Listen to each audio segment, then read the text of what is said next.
અમરેલીના બગસરા તાલુકામાં અતિભારે વરસાદના કારણે પાકનું અને જમીનનું ધોવાણ થતા ખેડૂતો મુશ્કેલીમાં મુકાયા છે। ત્યારે જિલ્લા કિસાન કોંગ્રેસના સત્યમ મકાણી અને બગસરા તાલુકાના કોંગ્રેસ પ્રમુખ બાબુ દુધાતની આગેવાનીમાં બગસરા મામલતદાર કચેરી ખાતે કોંગ્રેસના કાર્યકર્તાઓ અને ખેડૂતોની ઉપસ્થિતિમાં મામલતદારને આવેદન પાઠવવામાં આવ્યું હતું, જેમાં ભારે વરસાદથી થયેલ જમીન ધોવાણ અને ખેત પાકના વળતર ચૂકવવા ખેડૂતો દ્વારા માંગ કરવામાં આવી છે।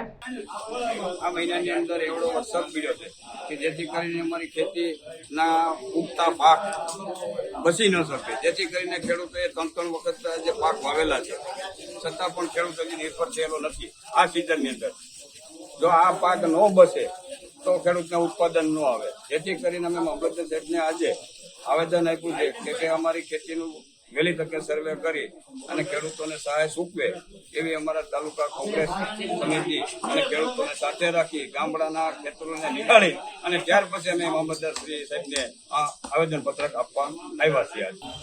24/7 જે બગસરા તાલુકાની અંદર અતિ ભારે વરસાદ પડ્યો એક સાથે, તેના ભાગરૂપે બગસરા તાલુકાના ઘણા ગામડાની અંદર નહેરના પાણી હતા, નદીઓના પાણી હતા, ખેડૂતોના ખેતરોમાં ઘૂસી ગયા, જેના કારણે ખેતરોનું ધોવાણ થયું અને પાકની અંદર એ ખૂબ ખરાબ થઈ ગયો છે। એના ભાગરૂપે અમે 4 દિવસ ગામડાની અંદર બગસરા તાલુકાના ગામડાની અંદર જઈ ખેડૂતોના ખેતરે જઈને જોયું કે ભાઈ ખૂબ જ ખેડૂતોની પરિસ્થિતિ ખરાબ છે।